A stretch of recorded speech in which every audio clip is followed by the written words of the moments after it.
fait déjà 15 jours qu'on est en marche et environ 400 km déjà de fait. Il reste environ une trentaine de kilomètres pour terminer notre périple.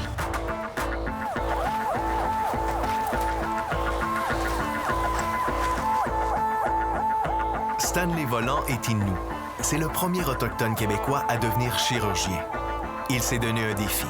Aller à la rencontre des communautés autochtones en parcourant, en 5 ans, 4000 km à travers le Labrador, le Québec et l'Ontario. Un de ses buts, inspirer les jeunes à se dépasser. C'est un projet qui m'est venu lors d'un rêve, d'une vision que j'ai eue à Compostelle. C'était un rêve très puissant où je me voyais marcher dans les communautés, parler aux jeunes, essayer de convaincre des jeunes d'avancer, de changer leur vie, de leur reprendre leur vie en main. Ça en va pour 3 semaines. Je m'en ai. Pour moi, il y a une urgence. Il est minuit moins 1. 80 des jeunes autochtones décrochent avant le secondaire 5. C'est un phénomène qui me touche énormément parce qu'il y a beaucoup de potentiel intellectuel de réussite chez les jeunes autochtones et c'est dommage qu'ils ne réussissent pas dans le milieu scolaire. Stanley Volant a raison. Les Autochtones en arrachent à l'école et c'est dommage. Mais pas seulement dommage pour nous, pour vous aussi. Pensez-y, le Canada vieillit. Mais chez nous, les Autochtones, on est en plein boom démographique. Il y a une immense réserve. Et là, je fais pas de jeu de mots. Une immense réserve de talents. Des talents qu'on perd, qu'on gaspille, alors qu'on aurait besoin d'eux sur le marché du travail. On parle de chemin de l'avenir. En voilà un qui est tout tracé. L'éducation. Mais comment fait-on pour garder ces jeunes-là dans les écoles? Stanley Volant répond, il faut leur donner des modèles auxquels ils peuvent s'identifier. Je pense que j'étais pas un modèle accessible il y a quelques années. Je faisais des conférences, j'arrivais en avion, en auto, puis souvent les jeunes avaient de la misère à se reconnaître, disaient, bon, il y a eu un parcours trop parfait, je peux pas me reconnaître dans son parcours.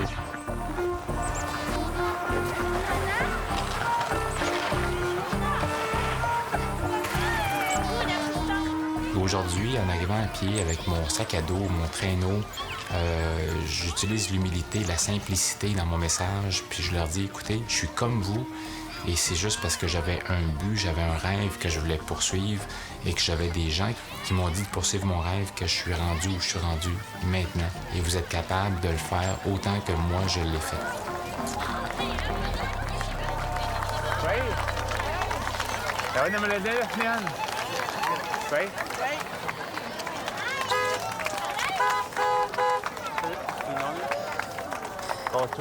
Koi snowy check temasna kamanode temeteye que temastamilno huchiun kawamayad wasade kabeda handayat namastamiluna chuna sabu model namastakudan buamnan ejish nasabu akiat nabai khubnan yati mudiat.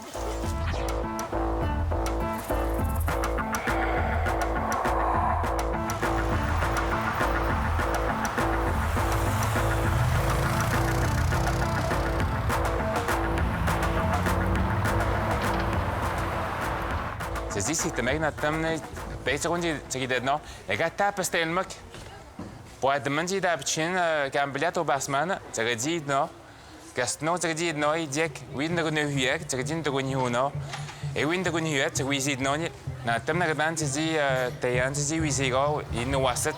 Pour les jeunes, l'éducation, c'est pas vraiment leur priorité là, à tous les jours. C'est un défi là, de les accrocher, de les intéresser. C'est un défi aussi de leur faire comprendre que ça peut les mener ailleurs. Ailleurs, je ne parle pas de lieu physique, là, mais ailleurs dans leur vie. Il y a probablement la difficulté de se projeter au-delà de, bon, par exemple, que ce soit l'école primaire ou l'école secondaire. Qu'est-ce que je vais faire, moi, dans l'avenir, dans une communauté où l'économie est peu développée? Ou, par exemple, on se retrouve mal dans une société dominante. L'autre message, je leur donne, sachez qui vous êtes, sachez qui étaient vos ancêtres. Et ça vous permet de vous projeter dans l'avenir. J'ai vécu avec mes grands-parents. J'ai une très solide base culturelle. Ça m'a permis de pouvoir toujours m'en sortir parce que j'étais bien accroché au sol. Mes grands-parents, eux autres, n'ont pas eu la chance d'aller à l'école.